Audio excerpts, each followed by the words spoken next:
Hi guys, Jenny with On Fire Fit. Welcome to a video that is all about my mom. I am just filming a little intro and I am purposely not sitting down so I don't get comfortable and make it longer than it needs to be, the intro. My mom and I had a wonderful conversation when I was visiting her recently, and I wanted to share it with you. I know that it will be a different style, but I think that we can learn a lot from people who have lived for a while. And I hope that you will enjoy the special time that I had with my mom at her home. It is something that I will have for my own memory, and so I'm grateful for that. But I hope that you learned something from my sweet mama. Okay, on with the video. Okay, this is the most appropriate day for this. My mama's birthday. I don't know if you want to say how old you are. I am 80 years old today. Today. You are the most amazing person. We were, in fact, I wish that we had been filming when we were just talking earlier, because I think that a lot of times people fear age and getting older. But when you see somebody that has a very on fire, vibrant life, it does not scare you, or it doesn't scare people as much. But I want to hear a little bit about that. That's one of the things. So this video that we're filming right now, I don't even know if this will be posted or if this is just for my brother and me for someday to remember. But the idea was just to have some memories, your legacy, which we all have a legacy. We all have things that, we've learned through our lives, and we can use a lot of that to help other people, whether it's just a few people or a lot of people. But that was one of the things that I wanted to ask you is, have you always had that kind of vibrant life, like just been excited for things like you? I think that maybe buried it might have been there, but I think I was pretty shy as a kid to begin with. Okay. I remember friends of my parents trying to take videos, and I'd run and hide because I didn't want to be seen. But I think that and I was young then, but I think as you get older, you realize it is what it is, and you've got to feel like you are you. And just like the devotion I was reading this morning about being me, can you imagine that was my devotion title? That God knows who you are ever since birth, or even before birth in your mother's womb. But I've just enjoyed, as I've grown closer and closer to the Lord, that I've just enjoyed so much just being able to express. And usually it's a little flamboyant, but it's fun to do a ta-da moment. And as I get older, that's even more so. But I don't like it to be about me. I think I'd rather not be the focus or the center of attention. And yet, if I go to a party or something, I tend to get that way. So you would think maybe that is more me. I don't know. Yeah. So my brother and I were actually talking about this the other day, about how much fun you are, and you are always ready for anything, really. If people need help, if people want to go do something fun, if people are like, you're like, even if you're fast asleep, we take. I know what you're talking about. Yes. That one. We took her with us for a family vacation in To Las Vegas. And Talia was a little baby, yeah, or a young one. Yeah, our daughter right now is 21. But so it's just she was a baby. But and this is before my mom was married and remarried. And anyway, we had her with us, and I don't remember what time it was, but my husband said, well, should I wake up Marm? And I'm like, oh yeah, she'll be ready to go. I'm ready for bed, but she'll be ready to go. Well, they had gone out and for a fun evening, and I was back in this glorious room with Talia, and she and I were like, okay, it's bedtime, and so I think we're in the same bed there, and I think I fell asleep, and then I don't know that if I even heard you guys come in. I don't know, but I was aware of your presence, and you said that you were ready for bed, and Mark didn't know whether he should wake me or anything, and you guys did. And yeah, I'll go. And that's the one thing that was so honestly who I was. Mm-hmm. Yes, let's get up. Whatever I need to do, let's go. And he and I went out. Yeah. And that happened another time in Palm Springs, where it was my birthday. So how many years ago was that? Mm-hmm. And we all did my birthday dinner. We were in Palm Springs because it was a dance convention, and that was so awesome. And you guys came out, and then you were staying in a different hotel from me because I was with the dancers and everything. But I remember we had finished dinner, finished kind of celebrating, and thought we were all going back to the hotel, and we drop off you, and I don't know, I guess Talia there, because she wasn't old enough to be with the others on their own. And Mark says, oh no, we're not done. We're not done. You and I are going out dancing. And I go, wow, okay. So we went back into Palm Springs, and we hit one bar, restaurant, activity, whatever, one after another. And we danced and we sang, and there was live music, and That's so cool. Oh my gosh, that was just so much fun and wonderful memories. So yeah, it's not too hard to get a little overboard when you're with this family, because they are so that way. You have that energy though that people love, and I think that other people, sometimes I think we feel like we're sort of stuck in whatever personality we have. So just hearing what you said about, no, I wasn't always that way, that's encouraging. And also just, sometimes I think depending on your age, sometimes you think you're either too old for something or you shouldn't be behaving that way or whatever. So it's easy to forget your age sometimes, I mean, unless somebody comes up and reminds you. But you are who you are from the inside out, not from the outside in. Yeah. And I've heard many, many times various people say, I don't feel like I'm this age. Mm-hmm. And even Helen, the breeder of this precious, is she on here? She's on there. Her breeder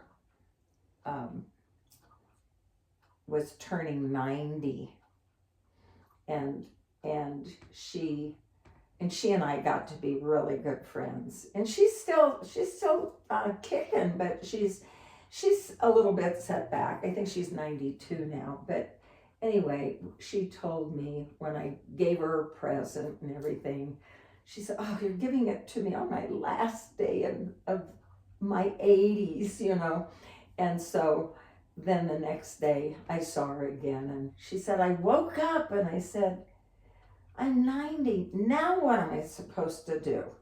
And then she thought, she paused, she said, live! Oh. And it was the sweetest thing, and I thought, I want to do that. I want to be that. That is you. So she's That a is strong definitely- believer in the Lord. Okay. She gives to the Lord, she takes from the Lord. She is just such a strong believer. She So lives by faith. That's she for sure. does. And that leads us into the next question. Mhm. So you grew up going to church, being a Christian, but was there ever a time when you felt something change, or did it happen multiple times, or when did you kind of take it on for yourself? Good question. Well, I was baptized as a baby, and I believe God's word, one baptism, for the remission of your sins. And so that still is very precious to me. I don't feel like I have to go be baptized here and there and everywhere in order to really be there, because the Lord came into me when I didn't even know it. So, and I'm good with that. Yeah. I grew up in a Christian home. My mother, much more demonstrative about it, but still on a quiet side. And so it wasn't definitely an in your face type of faith, but it was certainly very present that God was with us, that we would pray, and it was just really important that we went to church every week. And it wasn't just because it was Sunday, it was who we were, and we worshiped. And even to the point, if we're not feeling that well, and remember, I've told you this before, that one time, I think I was a teenager at the time, and we always sat in the second row in church, and I was feeling just a little woozy and just kind of dizzy, and I remember looking at Mom and saying, I think I'm gonna faint. And she said, well, sit down. I said, well, I don't want to make a scene by sitting down. So I didn't sit down, and I was on the pew on the floor right after that. Now, I should also tell you that this was a time when they were recording this service. And so that's why I really didn't want to make a scene. Well, the next thing, I kind of come out of it, and I'm being dragged out of the church by the ushers, and I thought, oh, well, so much for making a scene or not making a scene. But church was very important, and the Lord especially. And gosh, I'm thinking of fun things that happened, and also the sad things, Lenten services were especially meaningful to me. Abide with me, fast falls the eventide. And as we sang that hymn, and we sang all 8 verses, the church would get darker and darker, and I would just be, more and more emotional. And most beautiful, beautiful experience of my church life. And I'm so thankful that I had that, because it was very special to me. And then I told you I was thinking of funny things, and you'll remember this one, because Grandpa would come and live with us. This was after my mom died when I was 18, and so she wasn't in this thing. She never got to meet her dad, and she never got to meet a lot of people since then, but we're in church, and Dad would live with us for 6 months of the year, and we still sat up front, but it was all of us, your dad, you and Andy, Mm-hmm. and me, and I don't know if anybody else was there, but my dad was with us. And it was time for communion. Do you remember this? Yep.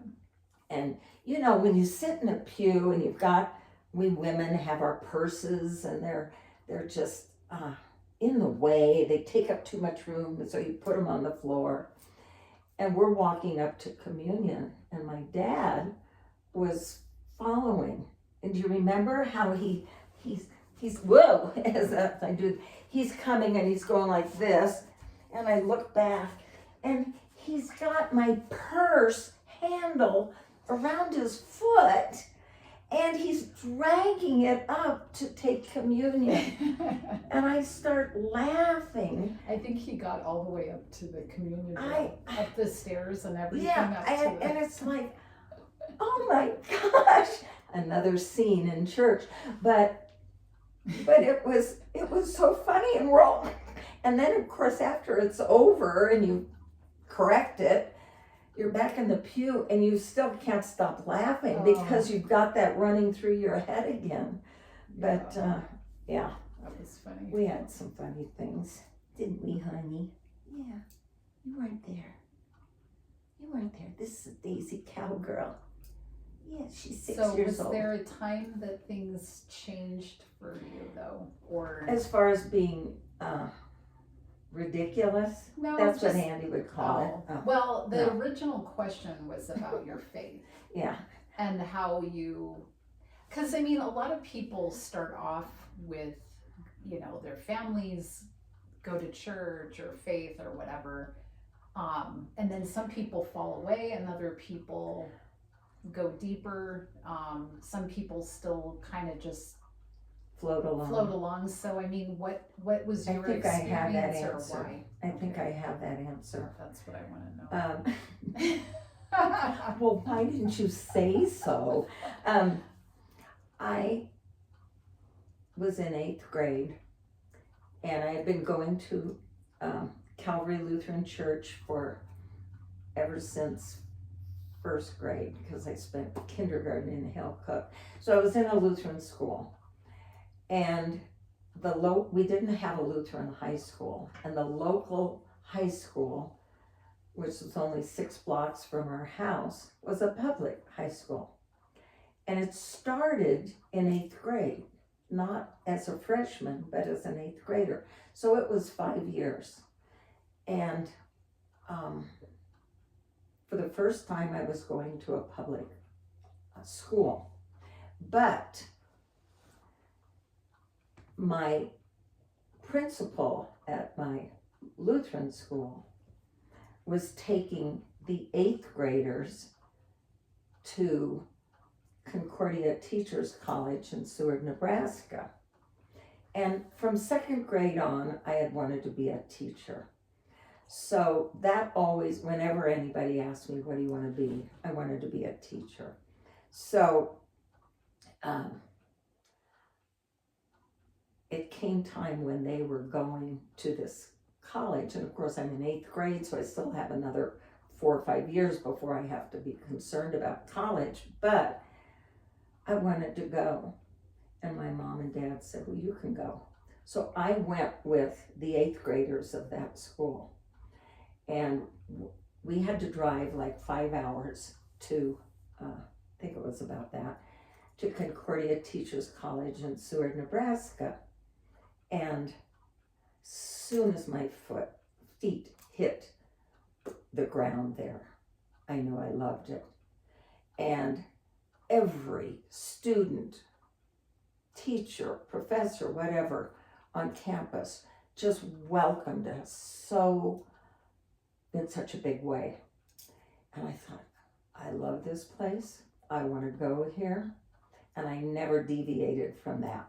So I went through all those years in public high school, but I think my faith was growing because I was in a community that was, I won't say wealthy, but well-to-do, and there were a lot of kids at this high school who were well-to-do, and my parents never had that attitude of,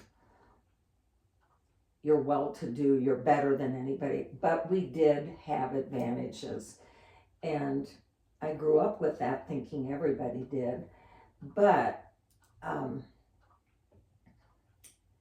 in that high school, those students were well-to-do, many of them, most of them. But I gravitated to the people more like me, the girls who were, more, I would say more grounded in their faith, but also just that stuff didn't matter so much. So when I went away to college, I felt like, for the most part, everybody there I fit in with. It spoke to who I really was. And doing things, and it was a Christian college, so doing things in that atmosphere, I think increased my faith. And I saw the professors were all Christian professors, and I really just grooved on that. Mm-hmm. And so I think that because I was getting older and more mature, yeah, right, but more mature in my faith, that I think there was a big change in my attitude that was not, okay, God is there. He was always in my life. I never knew a day without Jesus, but it just seemed to accelerate and grow in that environment. Mm-hmm. And even since then, even though I changed, I was a teacher for 15 years, it was not everything I had hoped it would be. And so then I got into the dance studio, and even that grew my faith, because I'm back again in a secular world, but now anything I do or say that is of the Lord stands out a little bit more. Mm-hmm. And like, remember all of our programs, I always put, let them praise his name with dancing, from Psalm 149. And I just feel like everything has been a stepping stone until I am here today. And I'm still learning, I'm still growing, and I'm still so thankful every day that God has given me a faith that hasn't wavered. Mm-hmm. I may have strayed, and even that is just strengthens your faith too, because you see that the Lord forgives. And when the Lord forgives, you're back on a plane where you can actually feel that he did it for you. Mm-hmm. What are you going to do about it? And it just draws me ever closer to him. Mm-hmm. Yeah, and I think that's an important thing to keep in mind. People that, if this video ends up posting, because I think a lot of times, and even if not, my brother and I will be enjoying this, down the road. But, because I don't know how many people can say that they never strayed from the narrow path, right? And so if you have, sometimes I think guilt or shame keeps people from coming back, or being, where they feel like, where they're at peace and where they know that they belong and everything. So, I think that's really important. It brought to my mind too what my Uncle Biff, her brother, put on your birthday card. Do you want to say what he, because I think that's a really beautiful thing to hold on to. Well, he has always told me, he's my younger brother, and he has always told me that you are highly favored in the Lord. And I didn't always feel highly favored, but he always reminded me of that. And he's such a faithful believer. And he and his wife, Marcy, dotes. And I'm always blessed when he calls me all the time, just to stay connected. Mm-hmm. But of course he reminds me of the things I did when we were kids, but then I remind him back what he did. So we're in a good place there. They tease each other Yeah, a lot. a lot. Mm-hmm. Yeah. Yeah, but no, I think that when somebody speaks into you, that it's important. And also, I think a lot of times we think that we're only highly favored based on merit or what we've done. Mm-hmm. And I think that when we're reminded that it's because of who God is, Right. and then that is very I feel like, okay, this I'm going to tie back to some stuff that I witnessed from when you owned the dance studio in particular. You probably did it before that, but I just wasn't maybe present as much of the time. But parents would sometimes talk to their children in a way that wasn't very positive, let's say. And I remember one specific time, and I don't remember the exact word, but I think the mom said to the kid, "You're such a monster," or something like that. And my mom was fine with, I thought you were very diplomatic in the way that you would say things, but I remember her very specifically saying, "Please don't say that. Please don't call her that." And then you would I don't know if you remember that specific incident. I do. I can picture where we were. Yeah, so. And I asked the mom if she would come into the studio with me without the child. And I did this many, many times over the course of the studio. But I just told her, I said, your child is a precious child of God. And we were in a secular thing. I said, when you speak words like that she's a brat or she's a monster or whatever word you use, I said, she's going to try to live up to that. That's it. And I said, if you want her to feel like she's worthy, you've got to breathe into her positive words. And I said, you only have one chance to do that. And that's when they're young. Right. And so it's unfortunate. I mean, the t-shirts that were out there saying, I'm a brat. Mom says I'm a brat or whatever. I think, why would you give a child that t-shirt? But anyway, I just always felt like God looked at me as his child, and I was worth dying for. You have a child, and your child is worth dying for. So give her or him every bit of positive reinforcement that you can. Mm-hmm.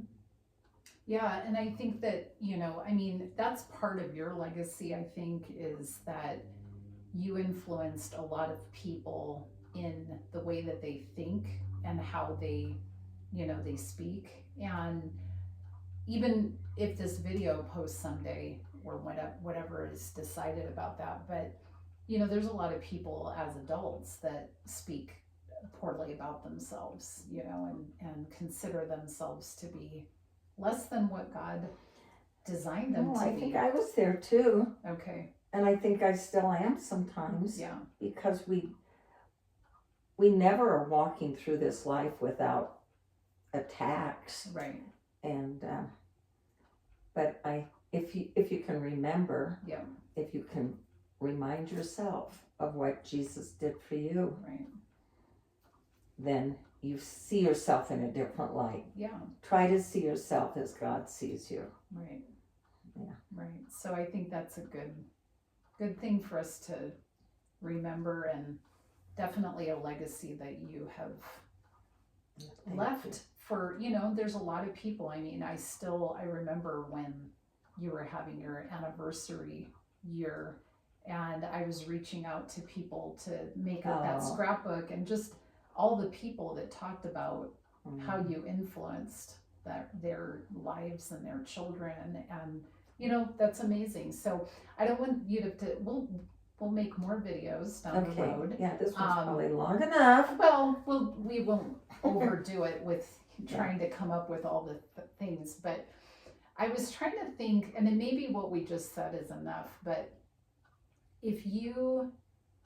I've heard somebody, I'm trying to remember who it is, that has a pretty big YouTube channel, but he always asks his guest at the end, if nobody was able to read anything you wrote or, watch any videos you wrote, what one message would you want them to know about your life?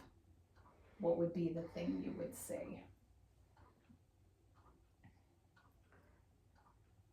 I put her on the spot. That Jesus has loved me through my whole life, and that he is always faithful, and anybody and everybody is loved by God, and he wants everybody to know that, but not everybody accepts it. Mm-hmm. So I would say, trust God, go to God, surrender your life to him. That's beautiful. Perfect. Good. Okay. Happy birthday to my sweet thank you, my little precious, my precious. On to the next 80. Yeah. Let's see what 160 looks like. Yeah. Okay.